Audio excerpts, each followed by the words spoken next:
তো আমরা গত ক্লাসে এগুলো দেখেছি, কি দেখেছি যে সংখ্যা পদ্ধতি 4 প্রকার: ডেসিমাল, বাইনারি, অক্টাল, হেক্সাডেসিমাল। এবং আমরা এটাও জেনেছি যে কম্পিউটিং সিস্টেমে মূল ডিভাইসে যেটা হয় সেটা হচ্ছে বাইনারির ব্যাপারটা ব্যবহার হয়। বাইনারি, এই হচ্ছে বাইনারি। তো বাইনারির যে বি আছে, ঠিক আছে, বি, এই বি আর এই বি দুটো কিন্তু আলাদা অর্থ বহন করে, ঠিক আছে। আমরা সেগুলো নিয়ে আলোচনা করব এখন। আমরা মূলত বাইনারি নিয়ে আলোচনা করব। আর বাইনারি সংখ্যা পদ্ধতি কেন ব্যবহার করা হয়? কারণ হচ্ছে কম্পিউটিং সিস্টেমে, তোমরা গত ভিডিওতে দেখলা যে কম্পিউটিং সিস্টেমের যে কাজটা হয় সেটা হচ্ছে অন আর অফের উপর ডিপেন্ড করে, অর্থাৎ তোমার ভোল্টেজের উপর ডিপেন্ড করে। যে 0 থেকে 0.8 ভোল্ট এটা তুমি ধরো অফ, যাকে রিপ্লেস করা হয়েছে পরবর্তীতে 1 দ্বারা বা নেগেটিভ, লো, এগুলো বলা হয়। আর 2 ভোল্ট থেকে 5 ভোল্ট এটাকে রিপ্লেস করা হয়েছে 1 দ্বারা, ঠিক আছে। এটাকে, এটা হচ্ছে 0, এটা হচ্ছে 1, ঠিক আছে। তো এই যে 0 আর 1, এই 0 আর 1 দুইটা, এই জন্য বলা হচ্ছে বাইনারি। তাহলে আমাদের বাইনারি নিয়ে এখন আলোচনার বিষয়। তো বাইনারি এই সংখ্যা পদ্ধতির আবিষ্কার করেছেন, আমরা আগে বলেছি, গটফ্রিড লিবনিটজ। কম্পিউটিং সিস্টেমে তোমার হচ্ছে যেহেতু দুইটা মাত্র ব্যাপার আছে, দুইটাকে রিপ্লেস করার জন্য যদি তোমার ধরো 10 ভিত্তিক সংখ্যা নাও, 0, 1, 2, 3, 4 এরকম যদি নাও, তাহলে ধরো তুমি এই যে 1কে ধরলা 3 আর অফকে ধরলা 4, তাহলে আরগুলা কি হলো? 9 পর্যন্ত যে আছে এগুলো কি হলো? এগুলো কি করবা? যার জন্য এই সংখ্যা পদ্ধতির ইউজ করা হয়নি, করা হচ্ছে দুইটা আছে, যেটা সেটা যে বাইনারি 0 আর 1, ওই সংখ্যা পদ্ধতিটা এখানে অ্যাপ্লাই করা হয়েছে, ঠিক আছে। এটা হচ্ছে এই 0 আর 1 এর যে বিট এর ব্যাপারটা, বি আর এই বড় হাতের বি, আমরা দুইটা নিয়ে আলোচনা করি একটু আগে। ফার্স্ট সেটা হচ্ছে কম্পিউটিং সিস্টেমে যে কমিউনিকেশনটা হয়, ধরো তুমি কাউকে টেক্সট করতেছো, তুমি কাউকে ধরো এই যে তুমি ভিডিওটা দেখতেছো, তার মানে তোমার কাছে এটা তোমার আমাদের ইউটিউবের সার্ভার থেকে বা ফেসবুকের সার্ভার থেকে তোমার কাছে চলে যাচ্ছে। এই যে কমিউনিকেশনটা হয়, ডেটার যে কমিউনিকেশনটা হয়, এই কমিউনিকেশনের জন্য যে বিটটা ব্যবহার করা হয় সেটা মনে করবা ছোট বি, যাবতীয় কমিউনিকেশনটা করে, ঠিক আছে। এইটা এসআই পদ্ধতিতে যেটা নির্ণয় করা হয় সেই মেজারমেন্টটা থাকবে এখানে। আর যাবতীয় যে আমরা স্টোর করি, ধরো তোমাকে বলা হলো যে একটা ডিভাইস, তোমার ধরো র্যাম, কত জিবি র্যাম, এত জিবি, বা তোমার হচ্ছে এই যে একটা ফাইল দিলাম, এত হচ্ছে মেগাবাইট বা এত জিবি। এই যে স্টোরেজ করার জন্য যে মেজারমেন্টটা করা হয় তখন নেওয়া হয় হচ্ছে বাইটের হিসেবটা। আর কমিউনিকেশনের জন্য আসে হচ্ছে বিট, আর স্টোরেজ করার জন্য সেটা আসে হচ্ছে বাইট। এটা আবার এই ক্যালকুলেশনগুলো আবার দুইটা ওয়েতে করা হয়, এসআই পদ্ধতিতে, একটা হচ্ছে এই যে ইঞ্জিনিয়ারিং কাউন্সিল যেটা আছে সেটা থেকে হয় আর কি, দুটো থেকে হয়। তাহলে এই ছোট বি বলতে আমরা যেটা বুঝি, এটা হচ্ছে কমিউনিকেশনের জন্য ব্যবহৃত হবে, আর এটা ব্যবহৃত হবে হচ্ছে স্টোরেজের জন্য। এটাকে আমরা বলবো হচ্ছে বিট, মানে 0 আর 1।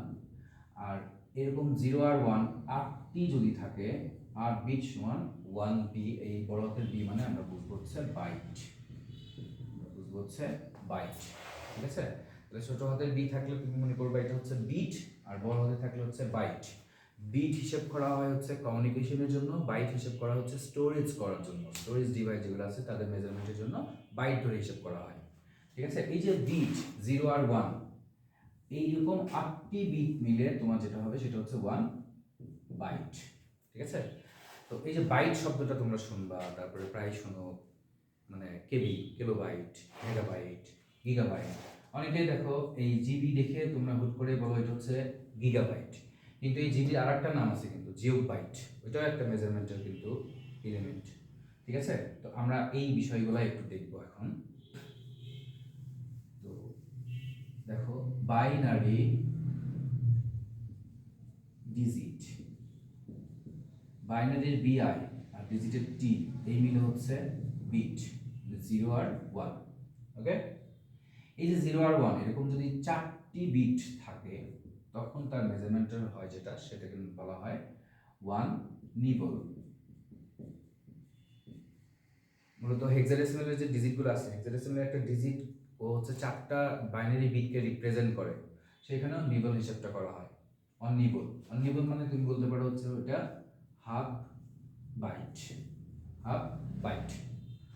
তাহলে 8 বিট যদি হয় আমরা সেটাকে বলবো হচ্ছে 1 বাইট। বড় হাতের বি মানে তুমি বুঝবো হচ্ছে বাইট। আর 1 বাইট যেটা সেটাই কিন্তু 1 ক্যারেক্টারও বলা হয়। 2016 সালে ঢাকা বোর্ডে প্রশ্ন আসছিল যে 2 ক্যারেক্টার ইকুয়াল কত বিট। তাহলে 1 ক্যারেক্টার ইকুয়াল 8 বিট হলে 2 ক্যারেক্টার ইকুয়াল হচ্ছে 16 বিট। ঠিক আছে, তাহলে যেটাই ক্যারেক্টার সেটাই হচ্ছে বিট। ক্যারেক্টার কি, আমরা কিবোর্ডে ধরো এ লিখেছি বা কমা দিয়েছি বা 2 লিখেছি, তার মানে প্রতিটার জন্য 8টা করে ওখানে রিপ্লেস হবে। আর এই জিনিসগুলোকে ক্যারেক্টার বলা হয়। ক্যারেক্টার শব্দটা তোমরা আইসিটিতে প্রচুর পাবা।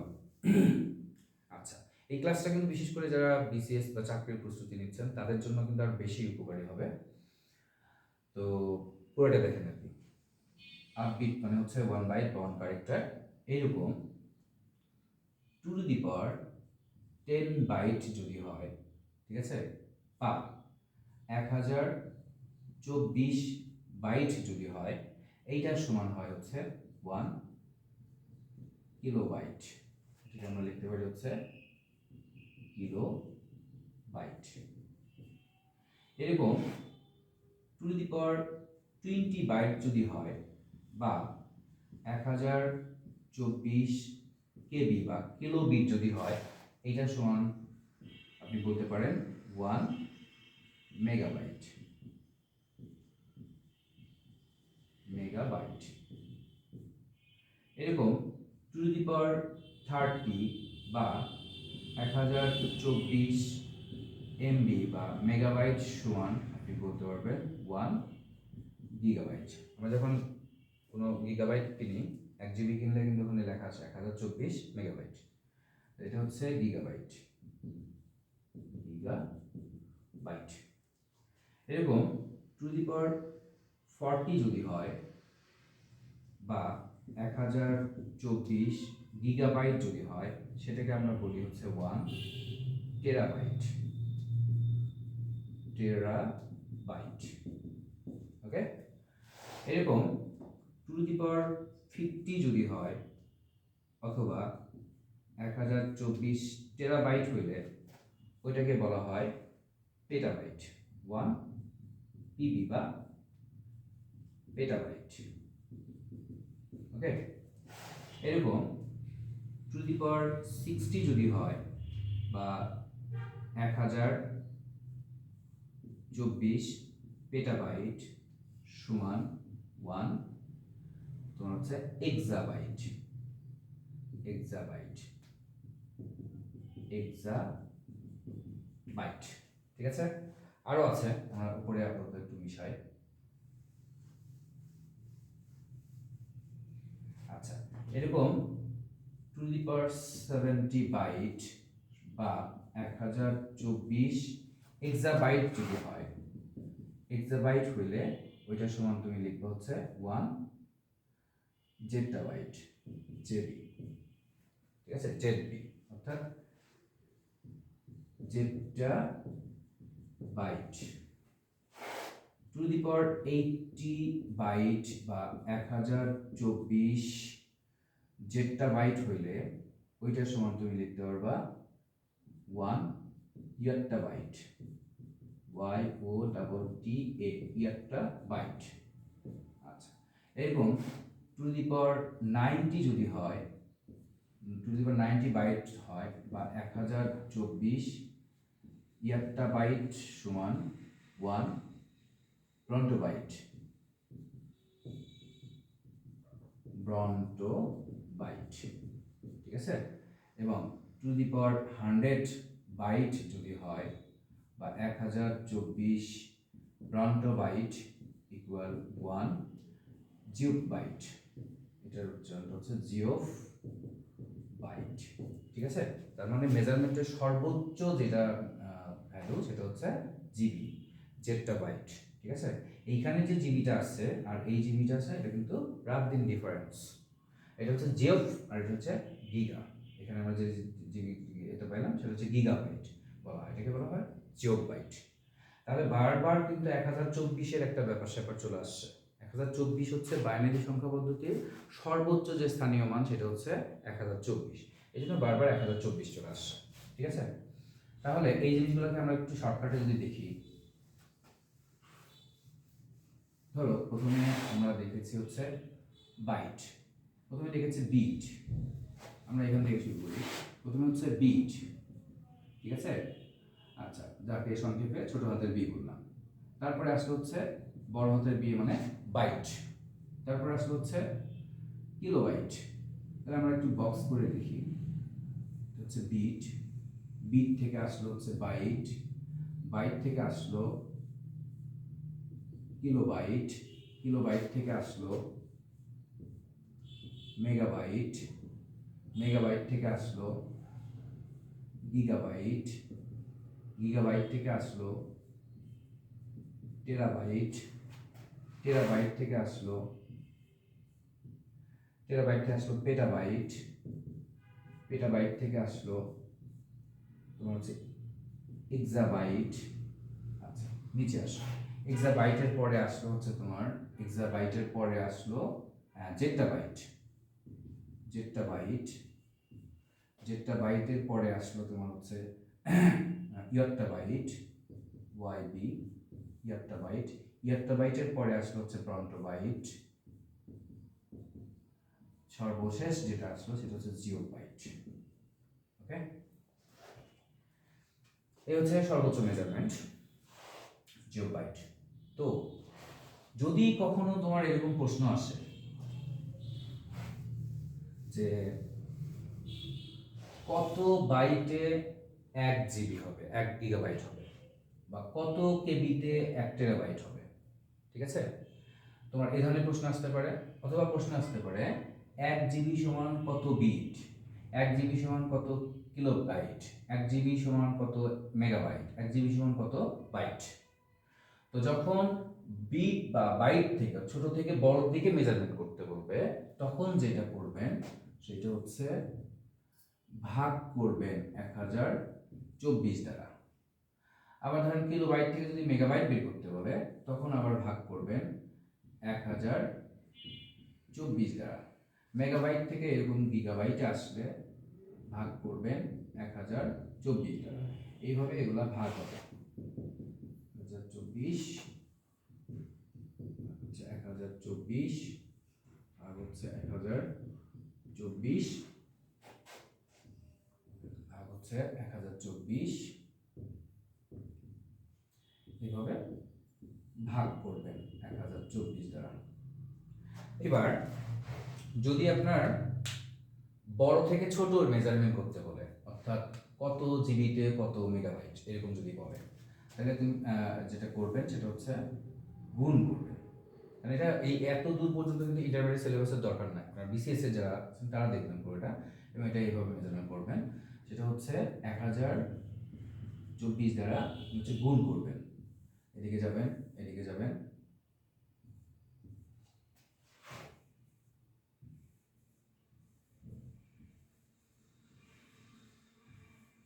ঠিক আছে? এগুলো সবগুলো হচ্ছে গুণ হবে 1024 দ্বারা, গুণ 1024, ঠিক আছে? আমরা এই লজিক দিয়ে প্রশ্ন দেখি। প্রশ্নটা আসছিল টেস্ট পেপারে, ইন্টারমিডিয়েট টেস্ট পেপারে থাকলে এই টাইপের প্রশ্ন পাবেন। প্রশ্নটা লেখা আছে, ধরেন একটা প্রশ্ন আসছে এরকম যে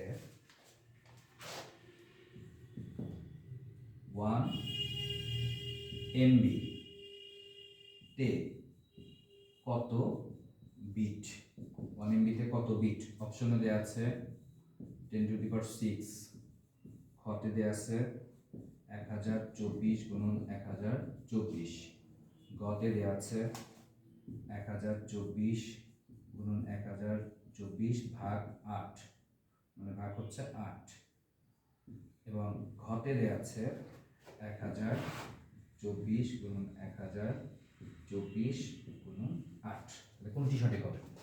বলছে 1 MB থেকে 1 MB ইকুয়াল কত বিট। তার মানে কি আপনার হচ্ছে বড় থেকে ছোটর দিকে আসতেছে, ঠিক আছে? বড় থেকে ছোটর দিকে আসতেছে, তাহলে এই এমবি থেকে আসতেছে হচ্ছে বিটে, মানে এখান থেকে বিটে আসবে।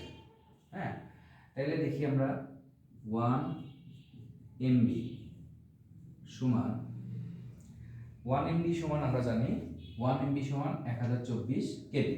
তাহলে প্রথমে 1024 1024 আমরা বের করলাম, সেটা হচ্ছে কেবি। ওকে, এখন 1024 আসছে কই থেকে? বাইট থেকে আসছে, ঠিক আছে? তাহলে আমরা এবার বাইটের হিসাবটা বের করব। 1024 বাইটে কিন্তু আবার 1024 কিলোবাইট বা কেবি। তাহলে 1024 গুণন 1024, তাহলে আমরা পাইলাম হচ্ছে বাইটের হিসাব পাইলাম। আবার বাইট কই থেকে আসছে? বিটে, 8 বিটে 1 বাইট, তাহলে 1024 গুণন 1024 গুণন 8, এটাই হচ্ছে সঠিক রেজাল্ট। এটা হচ্ছে সঠিক রেজাল্ট। এইভাবে আপনাকে বলতে পারে যে কত, ধরো মানে এইরকম বলবো যে 2 GB সমান কত বাইট, বিটে না যায় বাইটে যেতে পারে। তাহলে জিবি 1024 গুণ 1024 গুণ 1024, ব্যাস বাইট বেরোলো। আর যদি বিট বলে ওর সাথে আবার গুণ হচ্ছে 8। হ্যাঁ, আবার যদি আপনাকে এমন বলে যে কত কেবিতে 1 টেরাবাইট, তাহলে আপনাকে ভাগ করে আসতে হবে। এটা খাতায় কয়েকটা দেখাবো, ঠিক আছে? মানে প্রিন্টেড কপি দিয়ে দেখাবো, তখন বিস্তারিত দেখতে পারবেন। তাহলে আমরা যেটা দেখলাম সেটা হচ্ছে বিটের হিসাবগুলা, যে মেজারমেন্টটা হয় সেই মেজারমেন্টগুলা বিট বা বাইট দুইভাবে হয়। বিট আকারে যেটা হয়, বিট নিয়ে যে মেজারমেন্টটা হয় এটা হচ্ছে কমিউনিকেশনের জন্য, আর স্টোরেজের জন্য হচ্ছে বাইট হিসেবে হিসাব করা হয়। বাইটটা আসছে বিট থেকেই, মূলত 8 বিটে 1 বাইট। একটা প্রশ্ন হয় যে বিট ও বাইট কি একই? না, বিট ও বাইট একই না। বিট হচ্ছে সংখ্যা পদ্ধতি, একটা বাইনারি সংখ্যা পদ্ধতি, দুইটা জাস্ট ডিজিট, এরকম 8টি ডিজিট মিলে একটা বাইট হয়। আর একটা বাইট মানে এক ক্যারেক্টার, ঠিক আছে? তো এরপরের ভিডিওতে আমরা যেটা দেখব সেটা হচ্ছে আপনাকে যদি একটা ডেসিমাল সংখ্যা দেওয়া হয় কিভাবে আপনি সেটাকে বাইনারিতে কনভার্ট করবেন, ঠিক আছে? সেটা আমরা দেখব। অর্থাৎ বাইনারি সংখ্যা পদ্ধতির যে স্থানীয় মানগুলো দেখলাম আমরা, যে 1 অনেক দ্বিগুণ 2, 2 দ্বিগুণ 4, এটা কেন হয়, কিভাবে বের করতে হবে, সেটা আমরা দেখব। এর মধ্যে সবাই ভালো থাকেন, আল্লাহ হাফেজ।